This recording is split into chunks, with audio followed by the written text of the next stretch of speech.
Hindi buo ang SB19 kung walang, syempre, kahit isa sa atin. Naalala ko ka, sabi mo nung kinontak mo si Ken, ay mo, di ba, maganda yung profile picture ni Ken. Sabi mo sa akin, ako, Justin, papalitan ka na nito ng visual. Kaya grabe yung disappointment na kaya grabe yung ano na ito, nung dumating si Ken. Hindi, kasi ako lagi dinidin. Wala naman akong ganun reaction. Naalala nyo yun, di ba? Pero feel ko totoo yung sinabi nito. Ganun si Pablo. Wala akong ginawa ko. Ibenta sa inyo. Ganito kasi yan. So, naghahanap ka ng isang member. Ito si Josh, hinanap si Ken sa Facebook.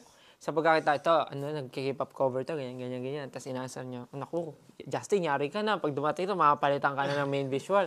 Tapos syempre kami, sa alala sa Pablo, gugapings ba yan? Sige, tingnan natin. Itong Ken, hindi ko alam kung 5 hours ba itong naglakad sa kalsada nung araw na yun. Pagkadating niya, sabi talaga ni Pablo, Wala akong Feeling ko talaga totoo yan. Wala akong ganun reaction. Oo, ganyan reaction mo lagi.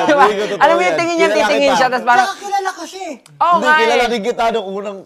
Di ba nakasama ko yung amigo ba oo yun? nga. Doon sa kumanta ko. Pero siguro dahil nga, Yung araw kasi na yun, parang naka-jacket siya pero galing sa labas. Feeling ko kasi ang taas ng expectation mo na parang, kaya nakita mo na siya, tapos yung pag-hype pa nila, Josh, parang hindi ganyan, tapos nakita mo siya, sabi mo talaga,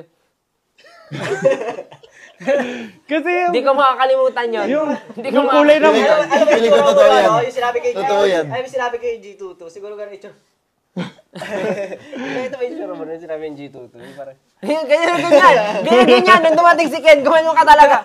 Nasa meeting room pa tayo nun. Sabi mo talaga, naka pa siya, pink na sweatshirt, naka-gray na jogging pants, tas black yung bag niya na snapback. Green.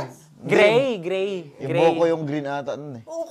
Blonde. Ambo mo, Blonde medyo siya. brown. Orangey brown. Parang Yung init. Parang galing sa init yung yung kulay. Ganon. Tapos gulo-gulo yung buhok. Hindi, ano siya nun yung kimpi na ganun. Kimpi Oh, diba? It's very clear. Sobrang clear. Naalala ko nun. Nakaganon ka pa rin, ikaw yung nasa kabisera ng upuan nun eh. Tapos pagdating niya, gumanon siya. Tapos tinignan mo pa siya ng ganon. Tapos tingin sa pasok niya, parang... Yung mukha talaga ni Pablo. Parang agad. Kung lalagyan ko ng ng subtitle, lalagay doon, siya yun. Ganon na yung reaction mo. Feeling ko totoo talaga eh. Promise. Oy, ba't madami beses natin pinag-usapan dyan yung mga ugali natin dati, no? Diba? Feeling ko totoo yun eh.